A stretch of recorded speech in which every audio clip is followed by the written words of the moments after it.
So this article in the paper is where they're asking which Muppet are you, or puppet? You're the pig, you're Grover, you're the Count Dracula, whoever. And I knew all along that this was what was happening. People are associating themselves with certain characters. So you see young people in school, they're behaving like an animal. Because, I mean, you're behaving like Mrs. Piggy or Big Bird or whatever. I mean, how then can we not say that this is a bad show for us?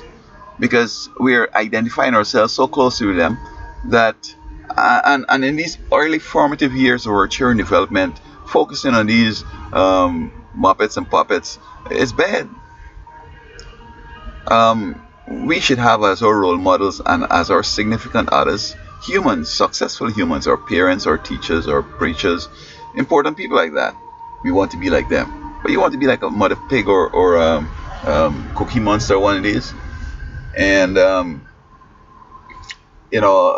sometimes they use ads with these various things, and perhaps because of the subconscious, unconscious, or whatever association, they seem to persuade us by these various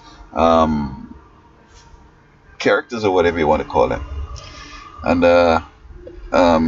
we need to understand what the enemy is doing. It's making us into some imbeciles. And that's so bad, because as a powerful nation in the world, we ought to be the best. And I mean, it's a totally clenching around the world, so everybody's declining. We're still at the top of the pile. But I'd like to ask for a reformation and a revival. I want to use the word revolution. I want us to go back to the place where we value humans and we want to be like humans.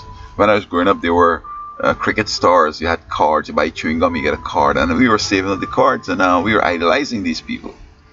But in the 90s, you had a new set of cards, and some journalists were questioning it. But I guess business does a real good job of stimulating us, and a lot of times we go to work and we aspire because of the things we see in the store. We want them, and we go to work and so on. So they do provide a very important role, but not every time they bring stuff out here, basically they're serving the interests of the nation and of individuals. Because when they started to bring maybe the same chewing gum, or they were even selling separate, this sexy blue machine, it's a guillotine, all kinds of machines they were coming up with. And then quite recently now we have the Transformers, in which two cars are driving down the road and suddenly they morph into monsters and they start fighting. And I know big people like to watch that. This guy in Puerto Rico, you see, man, Transformers, but he's trivial, man. For a big man, he's behaving silly, and so you gotta watch it, what you sort of putting into your mind, because what you focus on, you generally, by beholding, you become changed, the scripture says. And I don't want to be changed into something that is worthless. You see, they talk now about marijuana and so on. You find that here's a guy that went to college, and his major theme is that marijuana is good. I want marijuana, make it medicine, I make it, it's like you're saying, like, you went to school and this is what you're coming back to tell us? Instead of you could solve some big problem, or you have another way of taking the world to another level. I know when I was growing up, people smoked just marijuana and they went crazy. One guy in Florida here told me, said, if you could lift up 100 pounds with your brain, if it were possible to do that, when you start smoking marijuana, you start dropping off. You might be able to, after a while, just lift 25 pounds. And the point he's making, though, is your intellectual abilities. In fact, your whole mind is affected. The intellect, the will, the emotions, the conscience, the superego, the libido, everything. And it's diminished. Now, I don't understand why folks, even if it were good for medicine, if I don't have a medical problem, why would I fake it to go and get marijuana? And many jurisdictions are questioning, they don't understand what amounts of marijuana would impair somebody, and there's not that study done. People saying it's just like alcohol and just like cigarettes. Well, I don't do that, and I don't care who legalize it. I'm not going to try it. Because what I think the devil is going to do is he's going to create a new strain of marijuana, which is going to definitely Well, it's already hampering the brain, but folks are not in tune, and perhaps the evil that they've been practicing and listening to and inculcating is making them feel that this is such a profound argument. Oh, marijuana is good. You can pay taxes on it, yada yada yada. So if you can pay tax on heroin and cocaine and crack, then we should make it available to people. It don't seem as if it's going to lessen the illegal trade in it. All you're doing is making something illegal good. Now they say the same thing with prohibition. Well, as I said, I don't drink, I don't smoke, so I don't care about all of that. And I've been to college, and I've studied a little biology and so on. And what I gather is that unless it is something that is necessary for a function of the body, vitamins, minerals, proteins, carbohydrates, I don't want to part of it. I don't even use coffee.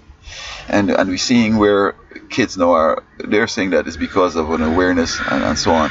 But I'm confident that there are more mentally ill people in our societies, and kids are being born that way. And there are a variety of other reasons, but some of the substances we're using is a part of it.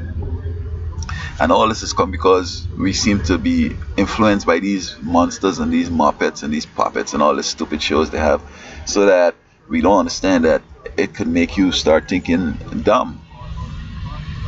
You have old people coming out in the street, hey, you know, I could get some crack.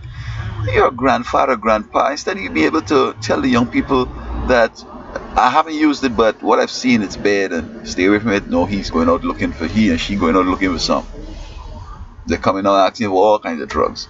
And I would expect that a drug probably going to be for a teenager. But as they get older, they'll get smarter and leave it. But some of these drugs damage the mind to such an extent that even though one gets old, and then of course you have devil involved and these big giants, devils and so on. I mean, you don't put your hand, you don't get involved in that. We come back to the Halloween again.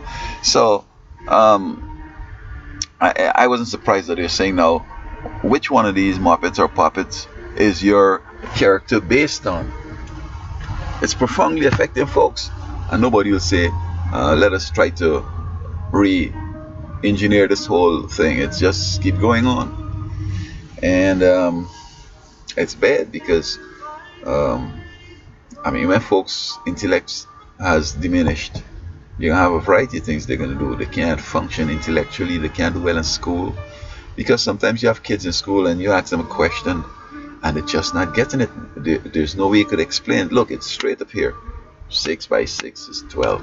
They can't get it still. It's not 13, bro. Over 10. No, sir.